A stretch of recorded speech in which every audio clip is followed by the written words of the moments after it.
Happy Tuesday. Okay, it is Talk About It Tuesday. So if we could have a conversation right now, what would you want to talk about? What would you want to tell me? It can be anything. It could be a joke. It could be some fun fact that you've learned. It could just be how you've been doing. So I just want you to send me just a conversation starter, something that you would want to talk to me about. So you can send it to my email or Class Dojo or on Facebook, like some of you have been doing. So yesterday we started the $1 Million Shot, and we've learned a few things so far. We've learned that Eddie Bull is a pretty good basketball player. He shoots really good, but he doesn't perform well under pressure. So in an actual game, he may not do as well because he doesn't like the noises and people touching him and getting in his face and putting their hands up. And he has been pretty good friends with Ty and what was his name? Ty and Johnny. Ty and Johnny. So he's been pretty good with friends with them. They also live in the same trailer park that he does, and he's always played with them and hung out with them. But this summer that this story takes place, the beginning of the story, a new girl named Annie moves into the trailer park with her dad, and she shaves her head and she plays basketball really well, and they hang out together all the time now. Again, he hasn't been spending as much time with Ty and Johnny, and it really makes Ty and Johnny mad, but he doesn't really care. He's kind of like, I'm having a lot more fun really with Annie, and we have a lot more in common, and we have a lot better conversations, and we have a lot of fun together, and if they want to be that way, then fine. That's not really how a good friend acts. So he and Annie are hanging out together. They realize they have a lot in common. So Eddie's dad had died. So it's just him and his mom living in this very small trailer, and his mom is trying her hardest to make ends meet. She's trying not to burden Eddie with it. They're just making the best of it that they can and going on about their life. And when Annie moves into the trailer park, he learns that her mom had also died and that the dad is in the same exact position as the mom. And he also works at the same place as Eddie's mom does. And he's also just doing his best with Annie. And she, that's probably a good reason why they became really good friends, is they had a lot in common in their own lives. So that's where we are and school has started back up now. When we ended chapter 3, school had let out, they had summer, and school is now starting back up again in August. And we learned that Eddie's mom works at the Finkel's food factory making these little Finkles, which is marshmallows and peanut and chocolate. And she hates it. She hates her job, but she can't quit because they have these bills to pay. And that's what we know. That's the summed up version of what we know right now. So we're going to start on chapter 4. And it's called The Contest. And I'm just kind of watching the timer on my phone, and the chapters aren't like they were in The Tale of Despero. So I can't really say how many chapters I'll read every day because they're not ever the same. So I'm just watching, and when I get close to 20 minutes, I'll just end depending on where I am. Okay, so today we're going to start with chapter 4. We'll see where we get. So chapter 4 is called The Contest. After school one day in October, Mom came home and immediately headed for the sink to wash the marshmallow off her hands. She tossed a copy of Finkel Facts on the table. That's the newsletter that had all the Finkel employees have to read. I couldn't help but notice the big headline, Finkel to give away $1 million. The article said that Finkel's Foods was sponsoring a big contest. The company had arranged with the National Basketball Association to have one lucky kid take a foul shot during halftime of Game 1 of the NBA Finals in June. If the kid made the shot, Finkel Foods would give the kid $1 million. All you had to do to enter the contest was send in 10 Finkel box tops and an original poem about Finkels. The kid with the best poem would be chosen to shoot the $1 million shot. $1 million, I whistled. I don't know how George Finkel has $1 million to give away, Mom grumbled. Rumors are flying around at the factory that the sales are down and Finkel's going to fire half the workers. He should take that $1 million and use it to make a food people can eat without going into a sugar shock. Mom's a little bit bitter about Finkel, in case you haven't noticed. She's a pretty good cook, and a couple years ago she invented a snack food of her own. It was a fat-free, homemade baked cracker with real fruit and yogurt inside. It's pretty tasty and even healthy for you. We named it an Air Crunchy. Mom took the air crunchy idea to her boss, who showed it to Mr. Finkel. Mom still has the letter she got from Mr. Finkel. Dear Mrs. Rebecca Ball, thank you for your recent snack food submission. Unfortunately, Finkel has chosen to pass the idea of the air crunchies. Our research shows that Americans say they want healthy snacks, but they won't eat healthy snacks. They want marshmallow, chocolate, peanuts, and caramel. In other words, Americans want Finkels. Thank you again for thinking of Finkel Foods, and remember, don't be a Fink, have a Finkel. Sincerely, George Finkel. Mom, I ask, how much is $1 million? Well, let's just say I gave you a penny for your allowance on January 1st, she said, and on January 2nd, I doubled your allowance. You gave me 2 cents, I said.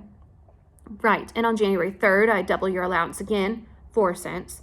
Correct, Mom continued. And let's say I keep doubling your allowance every day. How long do you think it would take you to have $1 million? Sheesh, I don't know, Mom, I said. Years, I guess. Wrong, Mom said. You'd be a millionaire on January 27th. Get out of here. Figure it out yourself, she said, flipping me a pocket calculator. Mom was right, of course. She gave me a penny on January 1st and kept doubling it. On January 26th, she would give me $335,544.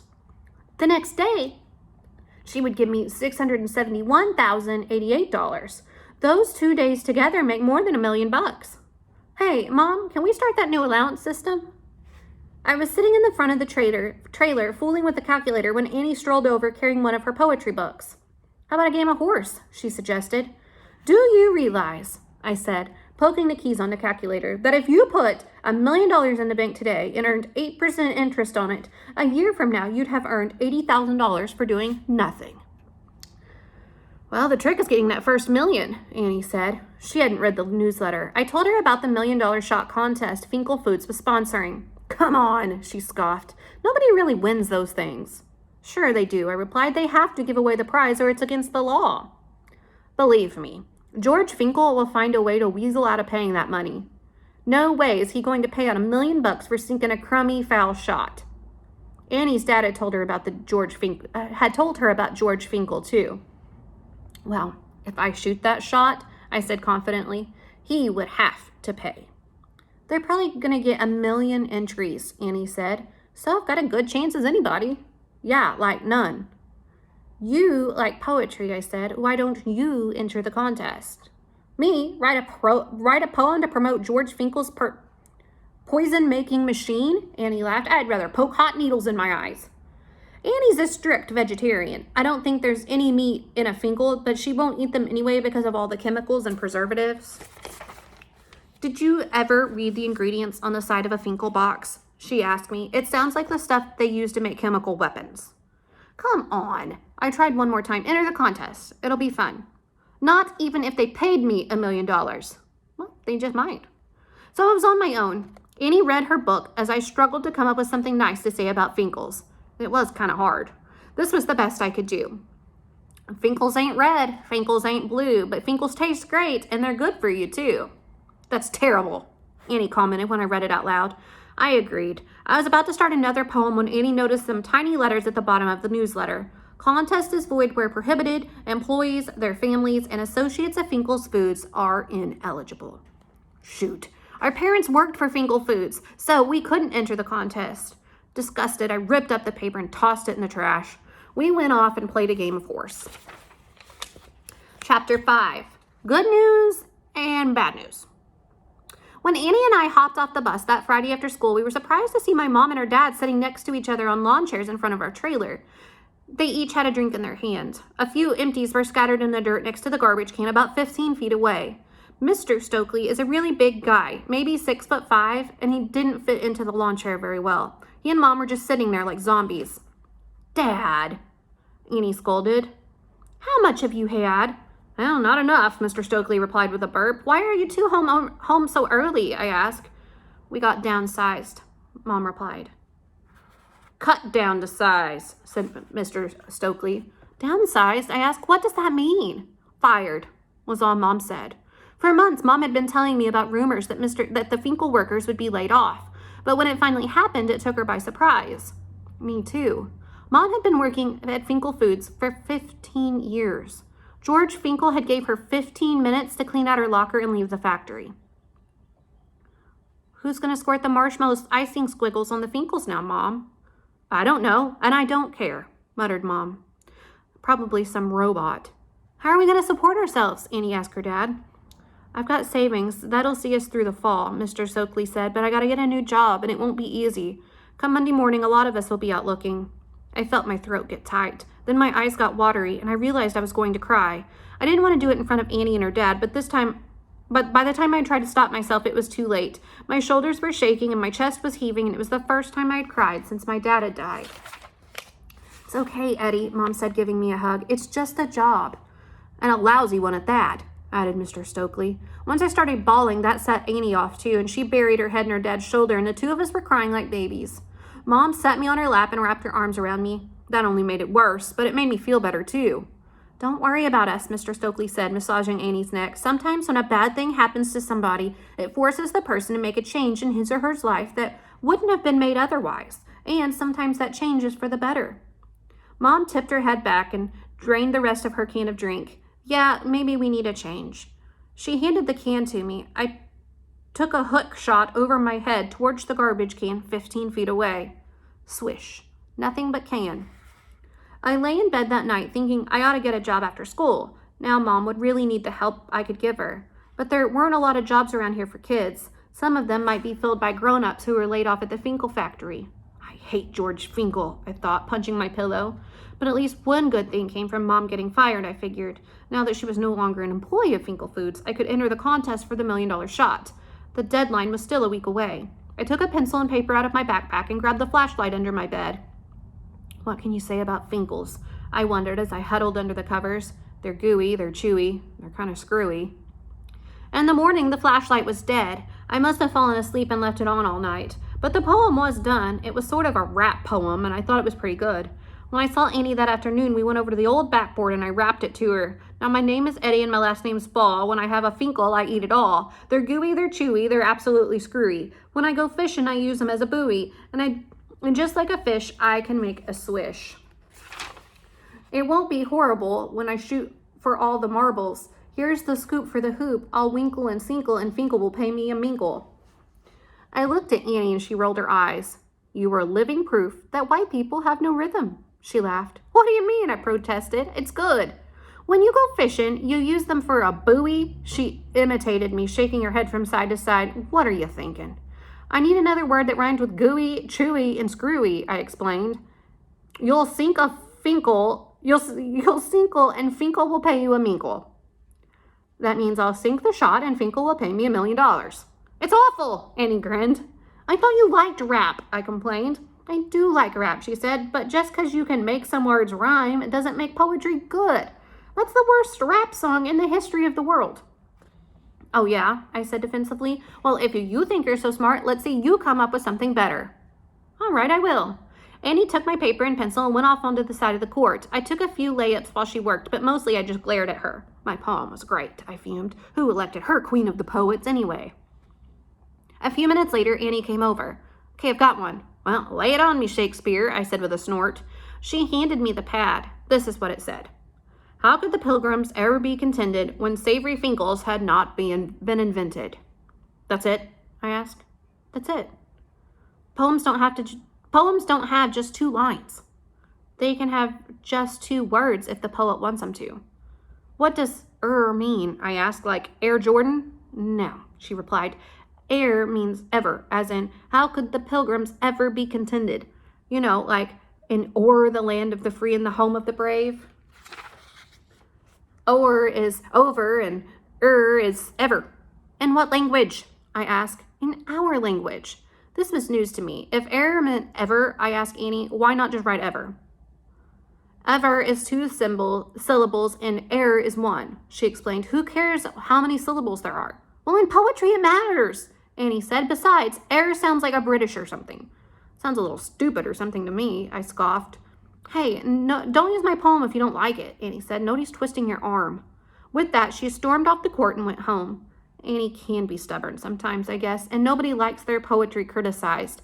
Not that it really mattered, of course. Millions of kids would be entering the contest. My chance of winning was so small there was no point in arguing over who wrote the better poem. But after reading both of them again and thinking it over, I had to admit that my poetry was pretty lame and Annie's was a lot better. I raided the supply of Finkel boxes my mom had brought home before she was fired, and I ripped off the box tops. I ate so many Finkles and I thought my stomach was going to explode. I ended up throwing a bunch of them at bottles I'd set up on a fence. I filled out the entry form, put Annie's poem in the envelope, rubbed my lucky Susan B. Anthony dollar against it, and then I dropped my envelope into the mailbox. Chapter 6, The Messenger. You know, I could keep your suspense for a long time. I could tell you about 3 million entries Finkle Foods received from kids all over the country. I could tell you about all the articles on the contest that appeared in newspapers and magazines. I could make you read a bunch of pages in this book before I reveal what happened in the contest. I could do that, but I won't. That would be cruel. Besides, I'm bursting inside. I have to tell you right away. I won. I couldn't believe it when I got the news. It was the beginning of May when the grass grows really fast. I had picked up a job mowing lawns after school. I had just come home and kicked off my grass-stained sneakers when the short guy in a suit and tie knocked on the door. Mom was out following up on some job leads. "Hi, I am Mr. Otto from the Finkle Company," the guy said through the screen. My first reaction was that Finkle was giving Mom her job back, but that didn't make sense. They wouldn't send a guy out to tell her.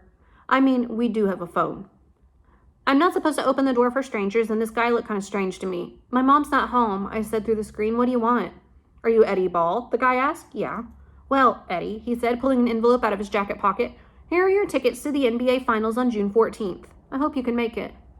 It took a moment or two for it to sink in. "You mean," I finally stammered, "you're the winner, Eddie. You get to take the $1 million shot. Of all the poems we received, yours was judged to be the best. How could Pilgrims ever be contended when savory Finkles had not been invented? It's brilliant. Mr. Finkle loves it. And he especially loved that a Louisiana boy wrote it."